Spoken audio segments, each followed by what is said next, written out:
tal, amigos de María Visión? Bienvenidos un día más al podcast Vivir en Gracia. Estoy presentando de nuevo este programa con mucho gusto y estamos hablando de los mandamientos, porque en este programa de Vivir en Gracia tocamos todas las herramientas que tiene el cristiano para poder llegar a vivir en gracia. Y estamos hablando de los mandamientos de la ley de Dios, empezando por el primero. Y para ello, pues contamos con nuestro padre, nuestro querido padre José Francisco Hernández Medina, como siempre. Bienvenido, padre, y muchas gracias de nuevo por estar con nosotros. Y gracias a vosotros. Pues muy bien, pues antes que todo vamos a invocar al Espíritu Santo para que nos salga el programa lo mejor posible. Ven Espíritu Santo, bueno, en el nombre del Padre, del Hijo y del Espíritu Santo. Ven Espíritu Santo, ven por medio del Inmaculado Corazón de María, tu amadísima esposa. Ven Espíritu Santo, ven por medio del Inmaculado Corazón, tu amadísima esposa.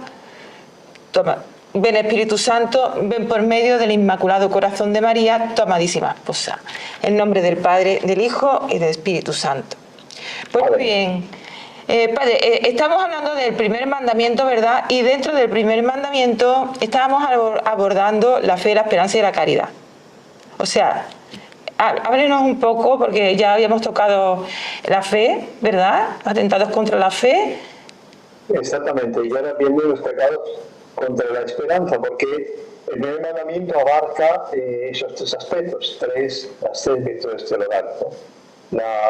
La fe, la esperanza y la caridad. Entonces vamos a tratar los pecados los que tocan respecto a la esperanza. ¿Qué es la esperanza? Es la virtud teologal como la aspiramos a la vida eterna, como felicidad nuestra. O sea, nosotros, por el instinto divino que llevamos en nuestras almas, incluso el no bautizado, ¿vale? Porque la ley natural que está ahí del alma, aspira a la vida eterna como felicidad nuestra total. Entonces la esperanza nos hace vivir en función de esa aspiración, poniendo nuestra confianza en las promesas de Cristo, no en las promesas de nadie más, ni del mundo ni de nadie más. La esperanza de Cristo, las promesas, y apoyándonos en que no en nuestras fuerzas, sino en los auxilios de la gracia del Espíritu Santo. Es una virtud que abarca todo eso, esa aspiración continuamente hacia la felicidad eterna, poniendo nuestra confianza en las promesas de Cristo y apoyándonos para alimentar nuestra vida de esperanza, no en nuestras fuerzas, sino en la gracia de Dios. Se le ponen dos pecados, igualmente malos, peligrosos, terribles, que son la desesperación y la presunción, son los dos extremos opuestos, desequilibrados, pecaminosos. Se distinguen positiva y privativa. Es una distinción teológica que se explica ahora rápidamente. La desesperación positiva o perfecta, en sentido filosófico, ¿no? Es la voluntaria renuncia a la salvación eterna por considerarla imposible de alcanzar. Es el peor de los pecados. Imposible de alcanzar. Es un pecado gravísimo de desconfianza contra el Espíritu Santo. Constituye uno de los pecados contra el Espíritu Santo. Desesperar de la salvación eterna. Y puede ser herética, por ejemplo, si el motivo es pensar que Dios no es suficientemente poderoso para salvarnos o suficientemente misericordioso para perdonarnos. Si yo lo afirmo como pensamiento, como idea, ya es una herejía, no solo el pecado de que yo no creo que me vaya a salvar porque es imposible salvarse, pecado de desesperación, sino ya la teoría herética de que Dios no es omnipotente o no es misericordioso. Dos herejías formales, ¿verdad? La desesperación privativa o imperfecta, esa es la desesperación perfecta en el sentido que es clara, completa, como pecado. La imperfecta es un cierto abatimiento, esto es mucho más frecuente de lo que parece incluso, un cierto abatimiento, o pusilanimidad, desgana, diríamos en un lenguaje más de calle, desgana, que se manifiesta como desconfianza de salvarse y proviene de las tentaciones del demonio o de las dificultades de la virtud. La mayor parte de las veces no pasa de simple pecado venial, pero a veces pecado mortal. Pero es un estado de espíritu peligrosísimo. Peligrosísimo. Entra en la afidia, ¿no? Que es la desgana de lo espiritual. Cuando yo... ¿La acedia es la acedia? ¿Acedia? Afidia. Ah, Afidia es un término teológico, de teología moral, que es la desgana de las cosas divinas, de las cosas sobrenaturales. Entonces, es diferente de la aridez espiritual, no tiene nada que ver, ¿eh? Vale. La aridez es un estado de prueba continuo, muy frecuentísimo. Lo más normal es que vivamos en estado de sequedad, de aridez espiritual. Eso es muy frecuente. De hecho, ha habido santos que han tenido esta aridad. La Madre Teresa de Calcuta tenía todos lo han tenido. Todo, sí. Y noches oscuras. Sí. Aparentes estados de abandono de Dios. Eso lo pasa todo santo. Por lo tanto, podemos pasar todos nosotros si queremos ser santos. ¿Vale? Claro. Esa aridez, comulgo y no siento nada. Como si estuviese tomando un pedazo de pan. Sin embargo, sé por la fe que es absolutamente cierto que está el cuerpo, la sangre, el alma y la deidad. Pero yo no siento humanamente nada. Mi sensibilidad está apagada por voluntad de Dios para hacerme crecer en la fe, no por el gustito del consuelo espiritual que me da el tener ese deleite legítimo, santo. Claro. Por supuesto, pero que no debo buscarlo, sí. Porque lo que debo buscar es crecer en la fe. Claro. El hombre, el justo vive de la fe, nos dice la Sagrada Escritura, ¿vale? Entonces, la pusilanimidad es lo que tenemos que combatir, porque la desesperación, digamos, el mundo católico, el mundo religioso, es muy difícil, no se da frecuentemente, gracias a Dios, pero la pusilanimidad sí. El abatimiento, la dejadez, eso sí que es una tentación que nos ronda continuamente, sobre todo cuando uno no tiene clara la doctrina. Entonces confunde a veces entonces la perturbación del alma, confunde la aridez, o sea, el no sentir nada, con que Dios me ha abandonado, que ya estoy en un callejón sin salida, que es noche oscura, que no tiene nada que ver. ¿Vale? Entonces Santo Tomás señala como causa de la desesperación en la lujuria. Cuando la persona se enfanga en la lujuria, produce hastío de todo, ¿no? O la filia, dice, las dos causas de la desesperación y la lujuria, porque la persona no quiere abandonar el pecado, se aferra a él y ve que eso es incompatible con la salvación eterna, completamente incompatible. Entonces tiende a desesperarse si no corrige, si no combate, si no reza sobre todo. Que la oración es la gran salida, la gran arma que Dios nos da para salir de toda prueba, de esta materia o de otra. La lujuria y la filia, dice Santo Tomás, creo que acabamos de explicar, ¿no? La dejadez, el abatimiento voluntario en cosas espirituales. Pasamos a la siguiente pecado, presunción. Una es desesperación, siempre pecado contra la esperanza, la virtud en lugar de la esperanza. Desesperación y presunción. ¿Qué es la presunción? Una temeraria confianza en obtener la salvación por medios no ordenados por Dios. O sea, yo no voy a salvar a todos. Es lo que dicen los luteranos. Los calvinistas, los protestantes calvinistas, tienden a la desesperación, a la predestinación. Si yo ya estoy predestinado, ¿para qué esforzarme? Si yo ya sabes si voy a salvarme o condenarme.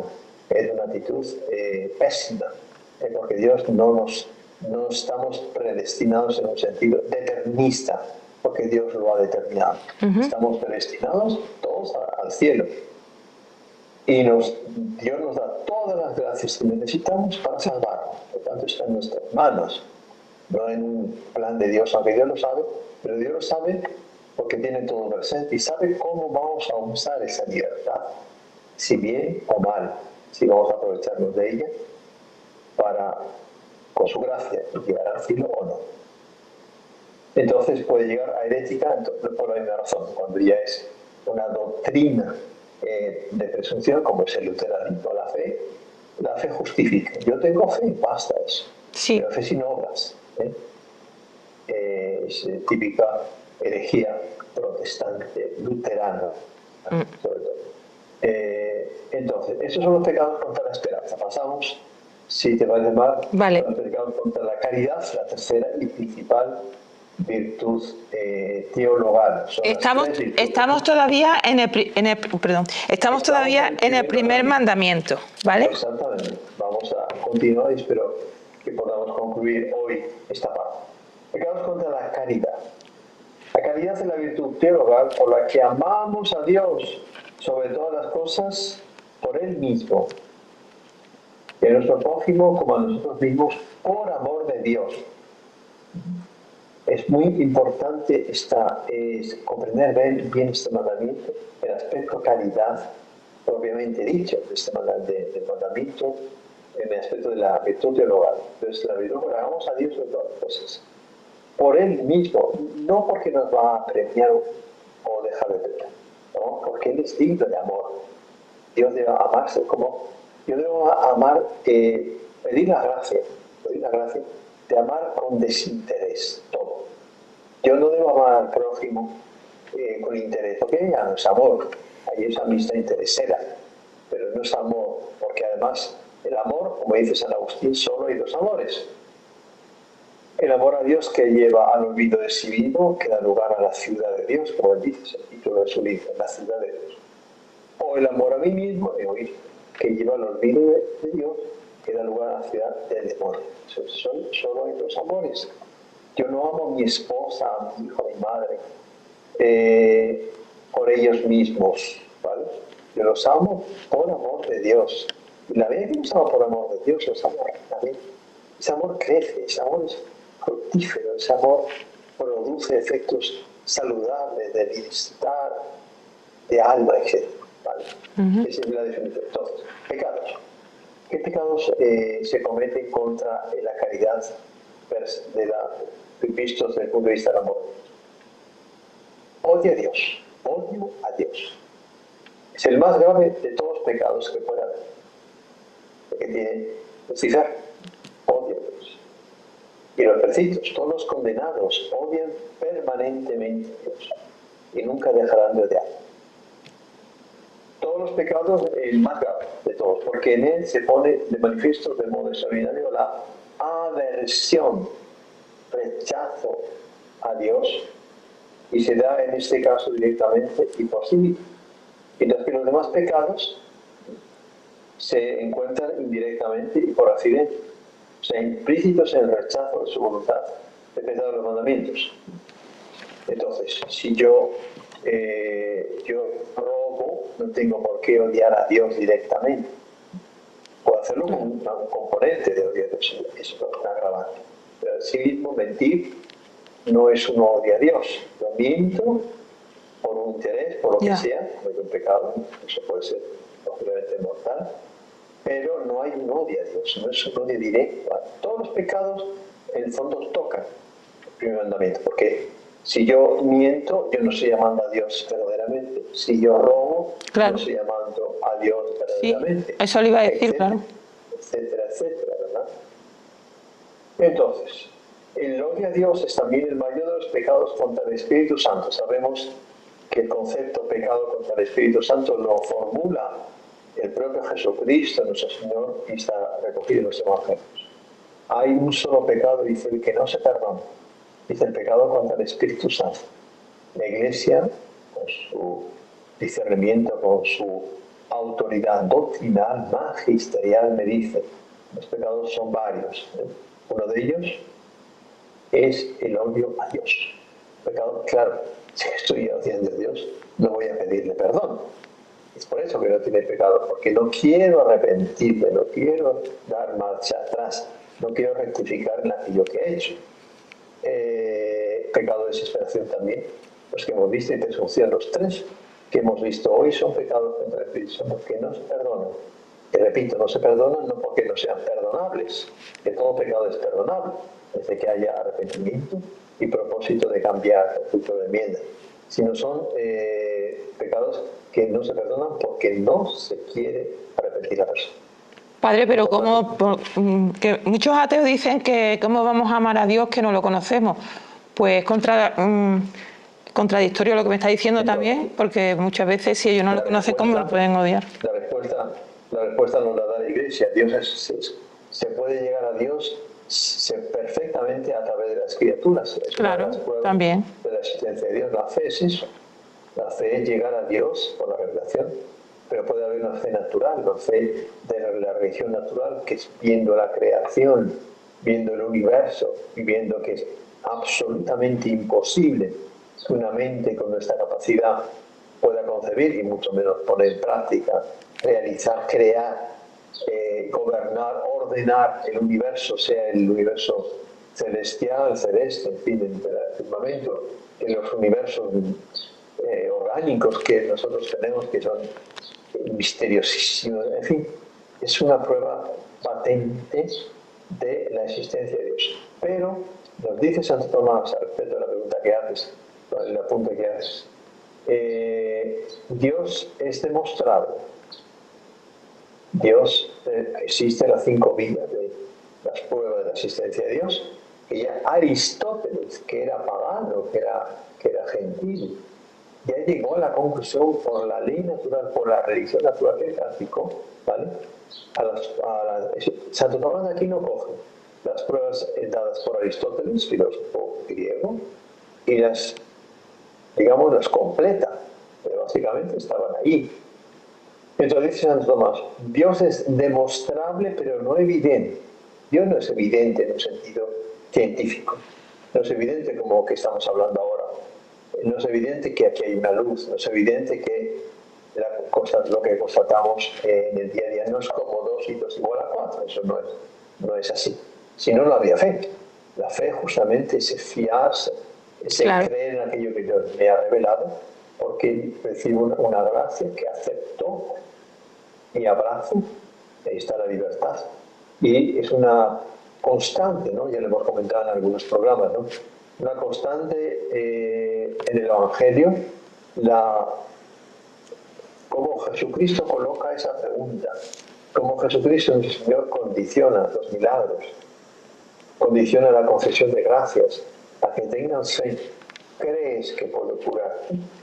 Tu fe te ha salvado. ¿Cuántas veces? Y la fe junto con la caridad son las 3, porque la esperanza también, las virtudes que más agradan a Dios, que más dan gloria a Dios. Entonces, odio a Dios. En odio existen 2 odios, 2 formas de odio, pero yo creo que lo vamos a pasar por encima, porque es un detalle que no tiene tanta importancia. Y luego vienen los pecados contra la religión, que es la cuarta. Existe la virtud teologal, existe la virtud de la religión. ¿Qué es la virtud de la religión? Es una obligación de ciertos actos que nos ponen en relación con Dios. Devoción, oración, adoración, sacrificios y ofrendas.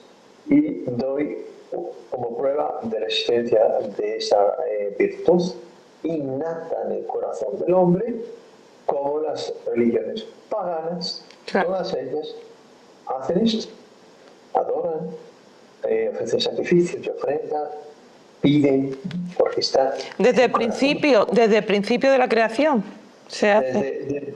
Por supuesto, desde que Dios creó a Adán y Eva, y el primer pueblo, antes de la dispersión de la Torre de Babel, ya solo creían en solo Dios. Pero después de la dispersión de la Torre de Babel, que aparecen, se